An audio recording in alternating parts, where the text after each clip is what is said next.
Mwaramutse cyamiro bivanye namwe mwese aherereye. Bill Gates ni umwe mu bantu batunze cyane ku isi kandi bamaze iminsi myinshi ari uwa mbere atunze cyane ku isi nubwo ubu atakiri uwa mbere, ariko ari mu bantu ba mbere bafite amafaranga menshi. Ni nyene n'ikigo cya Microsoft. Bill Gates umuntu yamenyekanye cyane igiye aravuga amajambo menshi ashobora gufasha abantu, avuga ibintu byinshi. Kenshi na kenshi aya majambo ahindura ubuzima bw'abantu, n'amajambo yavuze n'abantu bafite icyo bagezeko, bashobora gutera intege abandi bivanye n'ivyo baba baraciyemo nabo n'ivyo baba barabonye. Aho uyu munsi rero tugiye kubwira amajambo 10 y'ubwenge yavuzwe na Bill Gates ashobora guhindura ubuzima, aha kuvana ku rugero akagushira ku rundi mu gihe uyumvirije neza kandi no mu gihe unayakurikije. N'amajambo akomeye cyane, n'amajambo ashobora kwigisha ibintu bitandukanye. Nashaka ndagusaba yuko ukora subscribe canke s'abone nimba utarayikora, kugira ngo uzokurikirana ibiganiro byinshi iminsi yose. Nimba warayikoze nawe ushireko j'aime, partage ndetse na commentaire. Mwa majambo 10 Bill Gates yavuze, ijambo rya mbere yavuze ngo abakire badashimishijwe nibo batuma wiga cyane uko bikora neza. Ni kenshi tuba turacuruza ibintu cyane turadanza ibintu, abakiriya ntibadushimiye tukaja duterwa n'ishavu. Mu gihe abakiriya batabishimye, wowe ugerageze gukora ivyo bashima kugira ngo clientele igire ntiyongere mu gihe uriko uradandaza. Ijambo rya kabiri yavuze ngo nimba ushaka kuronka vyinshi utegereza gufata n'amariske manini cyangwa riske zikomeye. Abantu bose bafise ibintu vyinshi nuko bafashe riske zikomeye cyane, kuko ubwo bwazi kubwiye nabo bashobora gutangara. Rero ubunini bw'ikintu na riske yaco iba ari nini. Ijambo rya gatatu yaravuze ngo nagize amahirwe menshi, niyo mpamvu mfise ibwirizwa yo kugabanya ubusumbasumbane mw'isi, niyo myizere yanje. Bill Gates afise amasosiyete menshi nka Bill Gates Foundation, afise amashirahamwe menshi afasha abantu, atanga amahera menshi mu mashirahamwe za OMS ndetse n'ibindi bigo bikomeye ku isi. Ijambo rya kane yaravuze ngo kuba tuzi ama information menshi ntibisigura ko tuzi inkuru z'ukuri canke ko twegeranye n'abantu beza. Ijambo rya gatanu yaravuze ngo kudandaza muri butike, gukora muri restaurant, gukora amahamburger ntibigabanya agaciro kawe. Ivyo vyitwa kuronka akaryo keza canke opportunité yo kwigaragaza mu bintu kanaka. Yavuga kudasuzugura akazi, yavuga kudakengera akazi, ahubwo umuntu agakora ibishobora kumuteza imbere. Ijambo rya gatandatu yavuze ngo mu gihe ufise amahera mu maboko muribagira ico muri, ariko iyo mutayafise mu minwe abantu bibagira ico muri. Niko ubuzima bumeze. Ijambo rirakomeye cyane.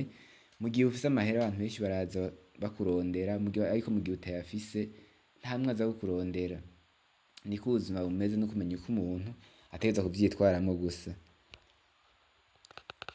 Ijambo ry'indwi yaravuze ngo kuvuga ukenye si ikosa ryawe, ariyo gupfa ukenye ni ikosa ryawe. Iri jambo rirakomeye, benshi barakunze kurikoresha, kuko kuvuga ukenye ntacyo wari kubikorako niko Imana iba yarabigenye. Umwe gupfa ukenye navyo hariho uruhara rw'umuntu aba abifisemwo. Aya majambo akwigisha, aya majambo arakomeye, kuva ku ijambo rya mbere gushika ku rya nyuma. Aya majambo arakomeye cyane, ashobora guhindura ubuzima guhera uyu munsi. Ijambo ry'umunani yaravuze ngo ubuzima si inzira igororotse canke itunganye, ni ukumenyera kububamwo uko biba bimeze kose. Ubuzima si umurongo, si ligne droite. Ubuzima hariho kumanuka, hariho kuduga, hariho kunyerera, hariho vyose. Mu buzima nta kintu na kimwe coroshe. Niyo mpamvu ata direction nimwe umuntu ashobora kuvuga ngo ubuzima. Niyo mpamvu bavuga ko ata muhinga w'iki, ata muhinga w'ubuzima. Niyo mpamvu ari kumenyera kuba mu bintu byose. Kirazira kumenyera kuba mu bintu bimwe, kuko siko bizohora. No kumenyera kuba mu bintu byose kugira ngo umuntu ashobore guhangana na cyane n'ikibazo n'ikibazo cy'ubuzima.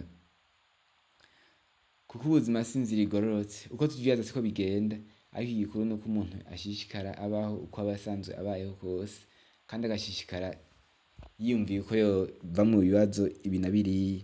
Kuko ku isi ikibazo kimwe urakivamwo hagaca haza ikindi. Ibibazo ntivyigira ntivyigira bihera ku isi.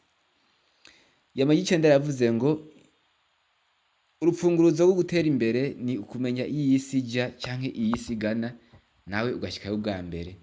Hari abantu kuri iyi si basanzwe babayeho babona kure, agaproject akabona ibintu bizoba mu myaka nka 10, ugasanga ariko arabyitanganiza, ugasanga abonye nk'ahantu hazotera imbere mu myaka 10 akabibona agaca atanga kubaka amazu buke buke, hakazogera kubaka abandi mazu wewe zarahejeje kandi ashobora kuharonkera amahera menshi.